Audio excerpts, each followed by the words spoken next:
I think you can make a nuanced and complicated film by letting people speak for themselves, because people actually are pretty smart and they actually have deeper thoughts about what they've done in the past, and that's what we were trying to do. You can argue about these abstract extremes that are very black and white, but then when you get into the reality of a specific personal situation that a woman's in, it's so much more complicated than that.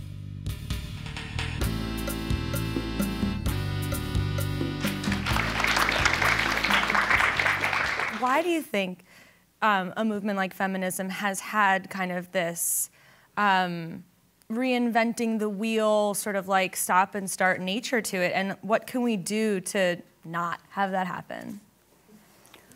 Yikes, that's a lot to answer right there, thank you.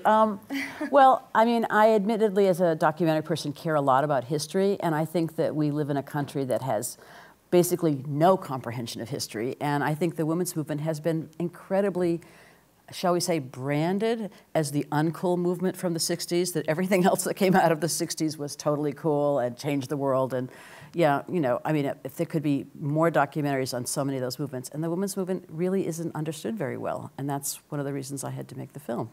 But I don't know why, you know, clearly there was a very organized, even in the different flows of feminism, and even starting very early in the 70s, there's been a backlash. There's been a backlash many times, and it's very powerful, and it works. I mean, if the only term you've ever heard in your life is feminazi, thanks to Rush Limbaugh, what are you going to think about, you know, are you going to even ask what feminism is? Most people don't know. They think it's about, I don't know, hating men. Mm-hmm. Mm-hmm. What about, and you guys don't have to go in order or anything, but what do you think is going on here, just like as women who are, you know, ensconced in these issues and political? Well, yeah, this was a question I asked myself a lot too when making After Tiller, just about the abortion issue in America. We were constantly filming at protests and noticing a huge difference between just the demographics of people at the anti-abortion protests versus the pro-choice protests. There were people at the anti-abortion protests were a lot younger, and they had a lot of, you know, high school kids. They had a lot of musicians and this kind of like huge, very well-organized party feeling. Whereas at the pro-choice protests, it definitely skewed a lot older. And I kept being, you know, why is that? Why is that? And I think part of it, with abortion in particular, I think it's a little more complicated because people have such complicated, conflicted, ambiguous feelings about abortion, period. I'm curious to hear like what this is like for you making the film, but that's just a reality. And so with that, it's like people don't, sometimes people even within the pro-choice community don't want to be seen as celebrating abortion. And there's a lot of stigma attached to abortion that comes from pro-choice and anti-choice people. So I think that's part of it there. But overall, I don't know, on the one hand, I think there is a sense maybe among younger women, people who were born after Roe versus Wade was passed, that we have stepped forward as women in a lot of ways. And I think that people can take for granted some of the privileges that we have. But on the other hand, there are so many women in this country who don't have access to abortion or reproductive care of any kind. But then there's also the big picture, which is that I love how Susan Faludi, who wrote the great book Backlash, put it. It's like we were in the sub-basement and now we're in the basement, kind of, is where we are. Because if you look at the big picture, well, in terms of, you know, there aren't social policies to support working mothers.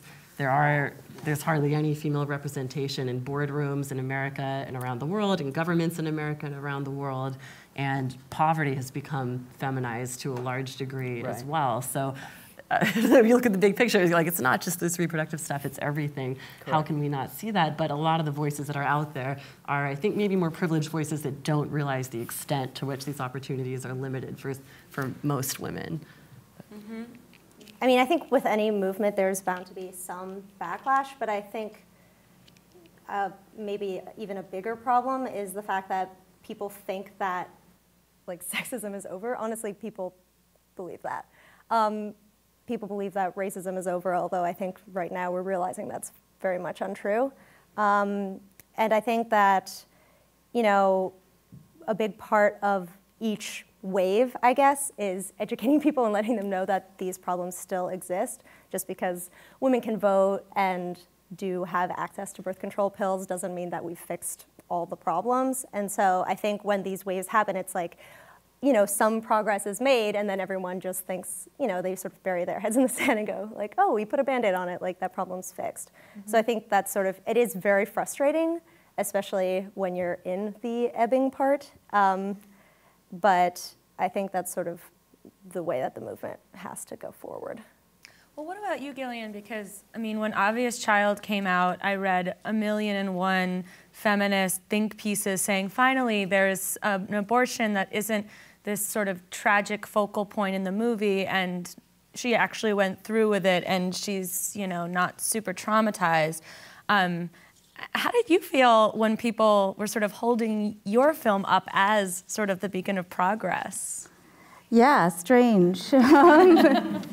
You know, I didn't find it to be a radical idea. It was a character who who my friends know. She's sort of bawdy and gentle, and she has an abortion. And to me, putting that in a film was not radical, but to society, it's completely crazy to show that. And Mary and I met before the screening, and she asked me, because their movie's coming out tomorrow in theaters, tell your friends. You're welcome. I've been trained to do this. Yeah, that's really nice. But when Obvious Child, you know, hit the theaters, we were, I thought I had to change my address. I would, you know, have to change my email, my everything. And actually the opposite happened. You know, while we did get some threatening tweets, you could just really silence those quite easily. What happened was, during our Q&As, during our word-of-mouth screenings all over the United States, and we also went to Rotterdam in England, people would come up to me and say, thank you. People would raise their hand and share their stories. And I was really protecting myself and really scared and nervous, thinking that I was going to be shot at my own Q&A, when in fact I would just hands shot up and people told their own story. And that was, you know, so that's the start, not the stop, you know, of this conversation. Mm-hmm. Well, let's talk about sex for a second, because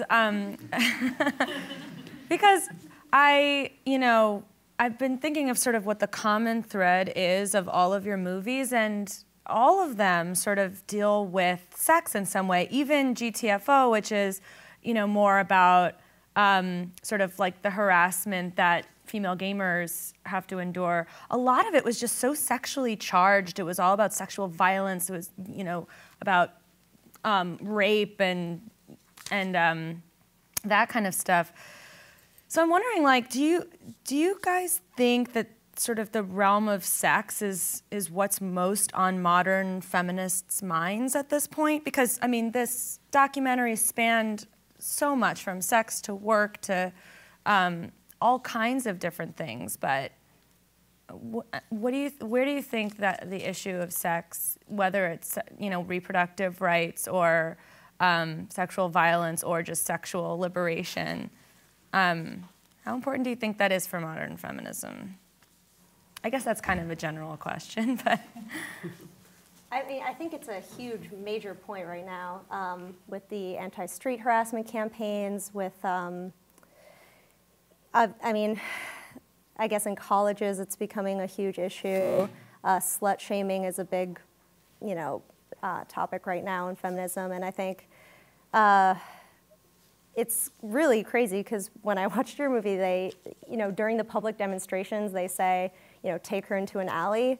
Those things are still being said. It's just people aren't willing to say it with their faces and like in person. But a lot of these issues are just long-standing issues. They're just becoming sort of, unfortunately, amplified because it's a ton of people having access to one woman and being able to, you know, harass her and frighten her. And yeah, I think sex has always been a big issue, but I guess in some ways it's made more obvious when you have just a lot of really loud voices speaking up against women's sexual liberation or just being themselves. Sometimes it's not even about that. Mm-hmm. What about you, Gillian? Because I feel like your movie was not about reproductive rights at all. It was just like, incidental to the, I mean, sort of incidental, even though she has a pretty emotional reaction. But it was like a lot about sex and sort of like sexual autonomy. I know. It was a very comical sex scene. I'm writing a movie now, and there's 3 major sex scenes, and I actually had to write like, and both climax, just to make sure that the reader knows that like it's not just the man having the orgasm, like both have orgasms. But in Obvious Child, you know, it was a playful movie. It was a romantic comedy. We did want to show the sex scene, but it had to be sort of an imagined sex scene because she wasn't sure if she used a condom, and I also wanted it to be very funny. So, you know, we're taking the funny aspects of sex and putting it in a film. But yeah, we didn't, you know, show any graphic sex scenes. But I don't, you know, that's my taste. I didn't want it for this movie. I think that we were a movie about reproductive rights, but it wasn't an agenda film. It was just put in there in a human way and in a humorous way. And, you know, we have a whole scene with Planned Parenthood, and we worked with Planned Parenthood, made sure that then the doctor in the scene was saying the correct things, and, you know, she had to wait 2 weeks, and we wanted to fact check it. And we also wanted to shoot in a Planned Parenthood. So we sort of teamed up with them very early on. The short film version of Obvious Child we had to shoot at my mom's podiatrist's office. So we knew early on we wanted to team up with Planned Parenthood because it has such a great vibe in there and such great colors that we didn't want to, you know, recreate on a soundstage in, you know, dirty Brooklyn. But luckily we were able to shoot in a real Planned Parenthood in upstate New York. And, you know, I think we wanted it to be as humorous as it was. We also wanted it to be realistic. And that scene with the nurse was, you know, without being a PSA, is pretty much how it goes. And there's no, you know, it's not scary. There's no nurse like clicking her fingers on, you know, on the table or whatever. Even though that's a film that I do like. I'm referencing Juno. But I just didn't like that scene. The whole film is, you know, it's great, and I loved it when it came out. It was just that particular scene, I think, frustrated a lot of moviegoers, including me. Mm-hmm. Yeah. Yeah, I love the sex scene in your movie so much because, yeah, your main character, well, what is this? It's this sexuality that is so her personality. Yeah, it's hilarious, and it's sexy, and it's fun, and it's just totally unique. And I think that is a big part of the question with feminism that comes up all the time, you know, the relationship between feminism and sexuality. And we've seen this a lot lately with Beyoncé and Taylor Swift and these newly self-proclaimed feminists. And it's been really interesting to watch that debate unfold. You know, Beyoncé says she's a feminist, but she's, you know, she's subjecting herself to the male gaze and blah, blah, blah. And I think it's so interesting, you know, is this her sexuality or is this a man's sexuality projected onto her? These kind of debates. I mean, my kind of feeling is, like, if you say you're a feminist, you're a feminist. Like, why are we always trying to kind of kick people out of feminism or something, or say, there are these parameters you have to meet to be a feminist? That's been part of this ongoing debate, first, second, third waves of feminism. You know, can you be a feminist and get a bikini wax? Can you be a feminist? You know, all these questions that were so relevant and that are touched on, you know, in your film are still relevant today, totally. And that's been fascinating to see. It's, you know, our world is even more celebrity-oriented now. Yeah. Well, the celebrity part is interesting. I mean, I actually am interested in just plain old sex, just in terms of how it's actually done these days, because I've shown in this film to a lot of very young women, and one of the shocking things that I get is this sort of real inequality sexually that I think is happening a lot, where young women who, it was kind of scary because I knew them since they were little kids. They were telling me about their sex lives, more than I wanted to hear, actually, since I've known them all these years. And, but it was so interesting because there's, at least in the cultural groups that I was dealing with, there was a real sense that it was totally a boys' game, that it was totally about servicing boys. There was no sense that women's sexual needs were the priority. And it was shocking to me. And I don't know if that's because of porn culture or what the changes have been, but that is certainly not the feminist era that we fought for so hard. And I don't know if that's, ubiquitous, or if it's just, you know, with really young women who are not that experienced yet? I mean, I think that it runs the gamut, because there are also, I mean, I, from time to time, interact with young people, and like I recently saw this play that Jennifer Baumgartner is somehow involved with, and it's called Slut. I think it's called Slut, and it's like, I'm sorry, I should know this.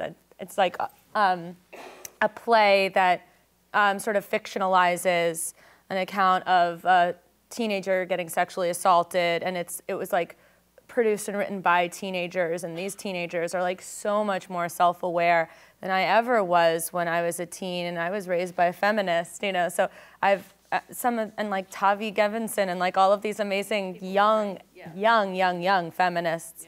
So I think that, you know, it might just, the spectrum might be a little bit wider nowadays. You know, like there are some women who really don't learn about sex and sexual equality, and then there are some women who are just light years ahead. Yeah. I wanted to talk about you ladies as female filmmakers, because in some ways it's sort of a meta issue for you. I mean, you're directors, and you're very much in the minority in your field. And I was watching GTFO today, and there was this female gamer that said, like, in order to stay in games, you kind of just have to be willing to take shit forever. And that really struck me, because I was like, I mean, and then I sort of like checked the percentages. There's like 4% women are gamer, or 4% of gamers are women, and then like 6% of like the top movies are directed by a female. And I'm wondering, like, A, do you feel like that as female directors, do you feel that pressure of it being male dominated? And do you also feel the pressure to portray women's issues or feminist issues in your movies, since maybe nobody else is going to do it? Well, I didn't feel pressured by any means. I mean, it was a choice, because it made me really frustrated that no one had made this film before. So I really felt a desire, because it was a movement I was involved in, that I thought it was a really important story. And I didn't predict that things were going to be, when I started working on it, that there would be as much of a backlash as there's been. But you know, documentary, as those of us who are documentarians, it's very different than, you can't kind of combine it with Hollywood. It's such a different way. There's so many women directors. There weren't when I started out, and I still get astonishing remarks every now and then by people I work with, where you're just like, oh, you can do this and have children? Like, oh, no, that's impossible. I'll just have to go home and stay there forever. But, you know, no, really, recently somebody asked me if the two editors I had worked with on a series I was working on, if they could possibly do his show, because after all, they had small children. And they had both worked for me, and I was like, you do know, at the time, I have 2 small children, right? And I'm your peer. And you know, he was a very nice guy. He was just oblivious, because there's that inherent prejudice that you won't kill yourself if you have anything else going on in your life besides work, if you're a woman. Now, I don't know that they would say the same thing about, you know, clearly men with children do not get asked those questions. So that's the documentary side. That thing Nancy Pelosi always says when she first ran for office, she had, you know, 5 kids, and everyone said, what about your children? And she would just say, why don't you ask every man running for office about their children? Like, no one ever asked them, but yeah. Mm-hmm. Yeah.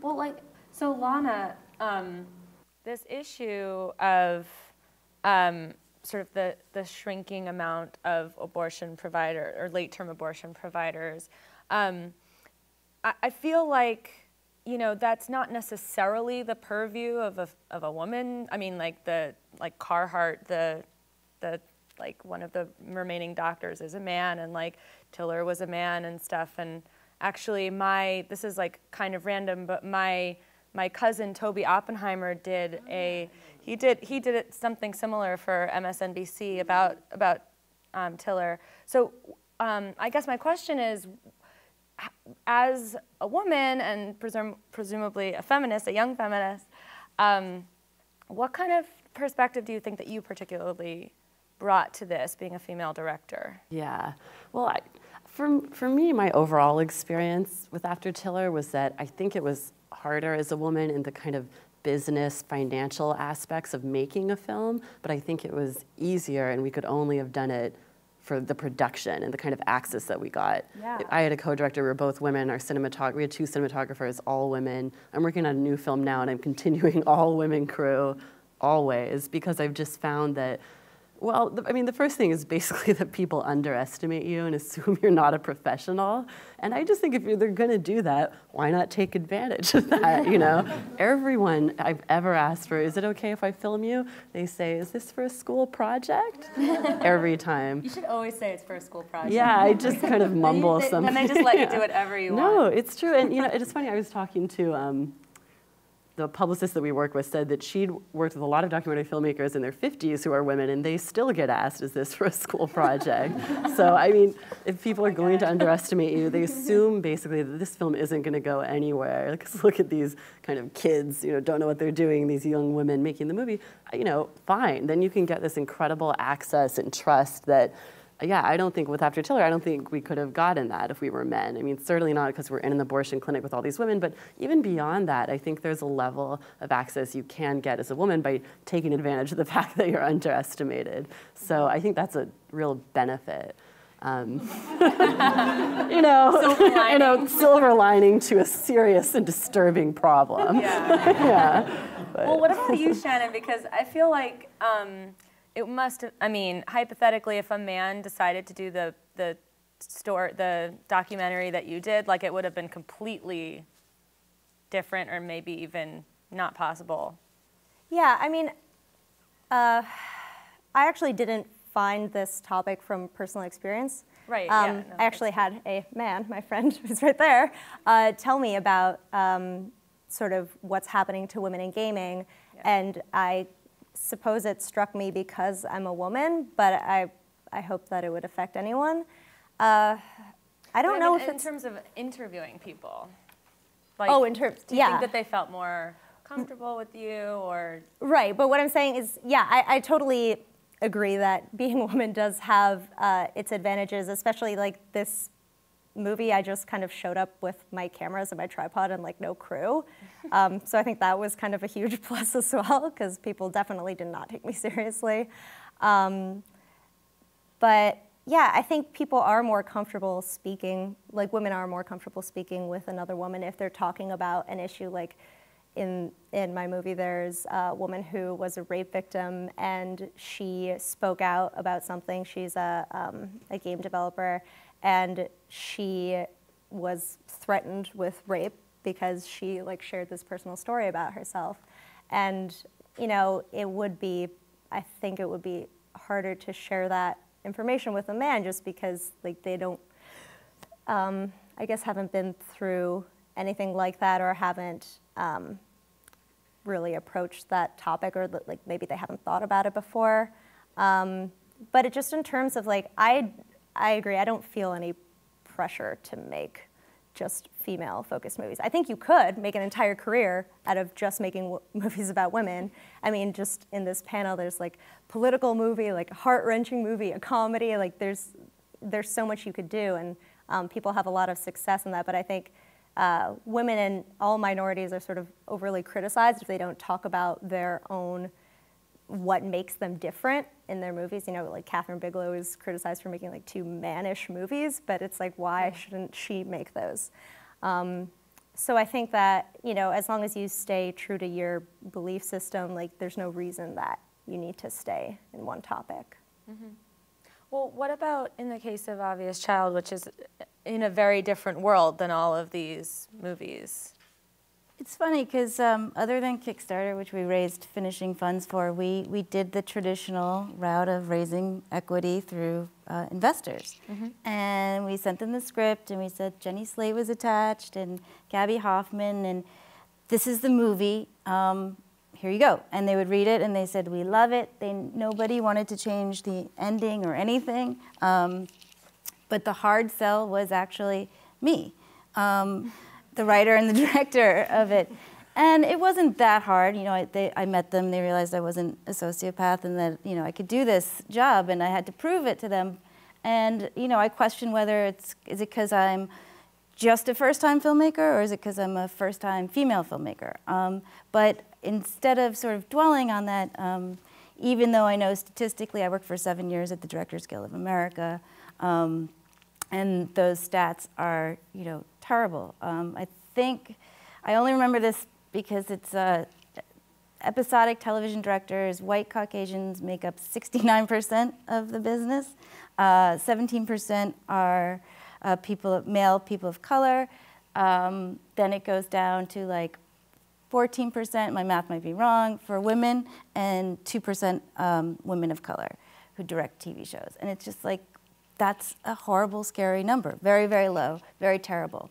So when I'm sitting in these meetings and I'm wondering, do they not want to hire me because I'm a first-time filmmaker or because I'm a woman, I think of those numbers, and then I just think of the story I want to tell. And you have to just sort of sell it. Sell yourself and sell the story. And have the courage in your own voice to not back down. And so I was the hard sell, but they eventually said yes and gave us a ton of money. Yeah. Well, not a ton of money. Did anybody ever suggest that someone else should direct it? No.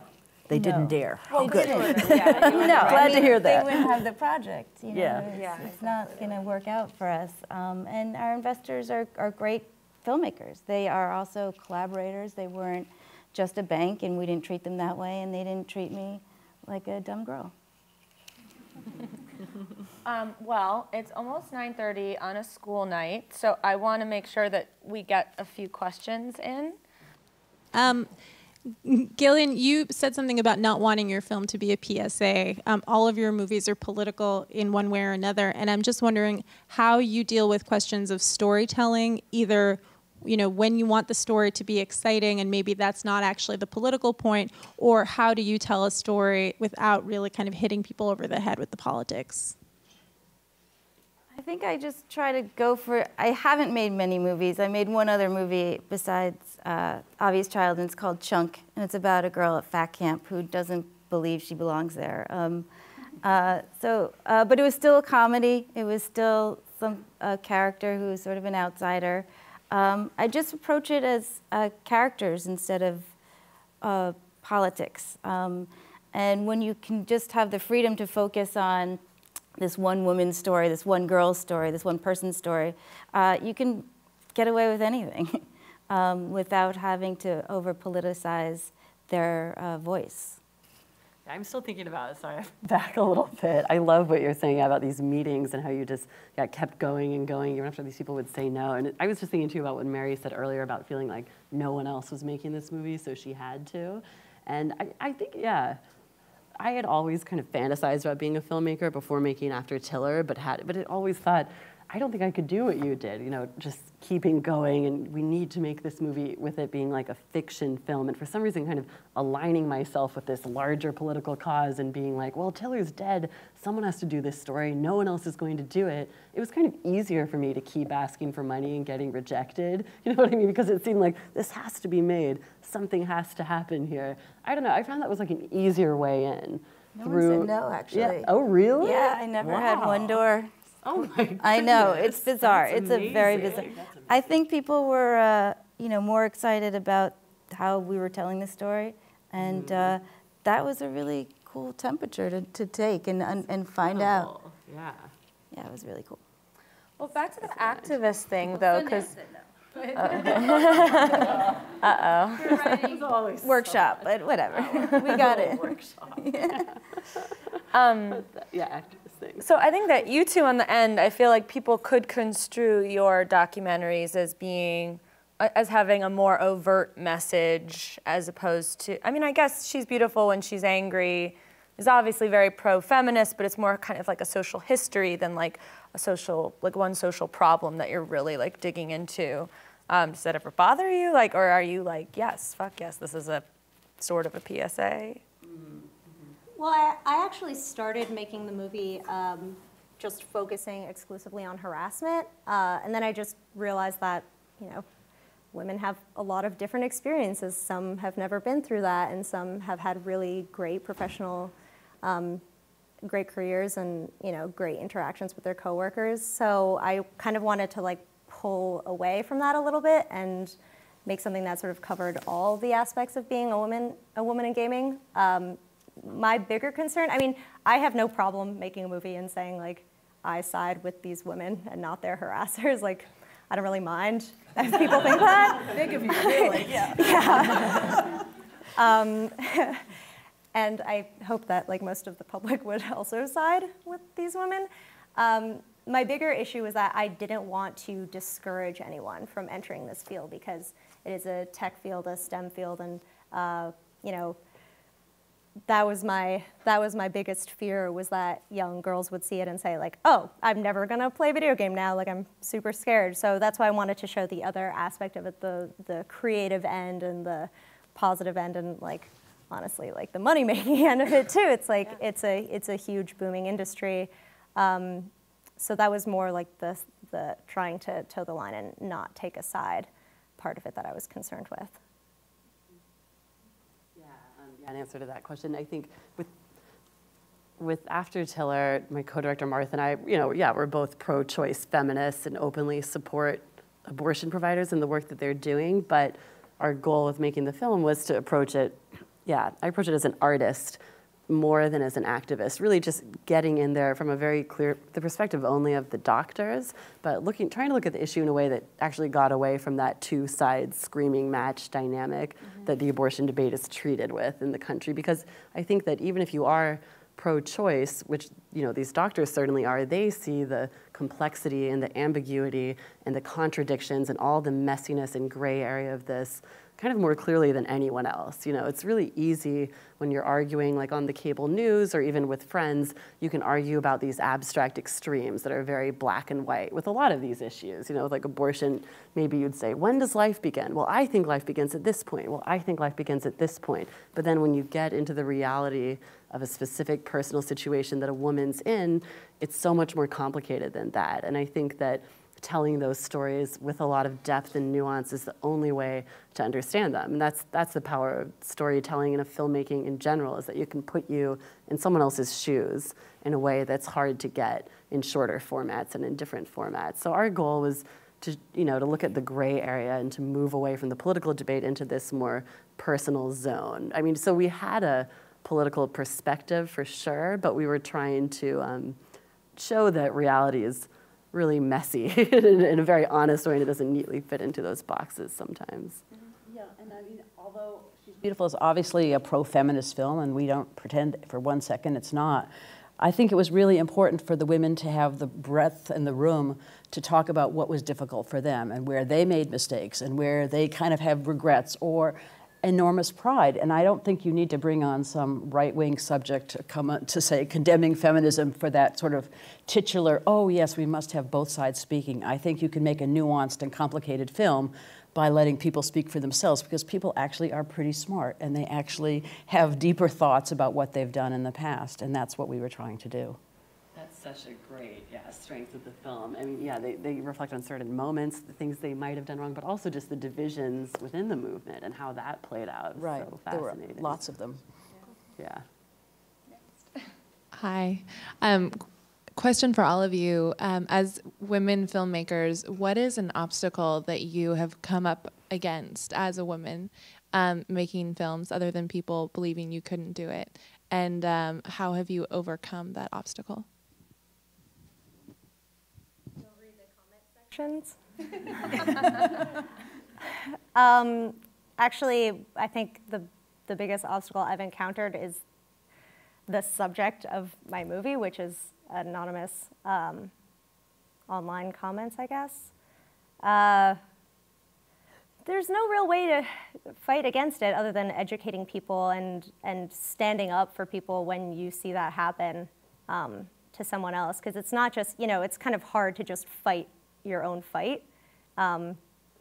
We'd be a lot stronger if we all, and I think like a lot of people are doing that, there are all these campaigns online, and I think that's great. But I think people just need to like stand up for each other a lot more.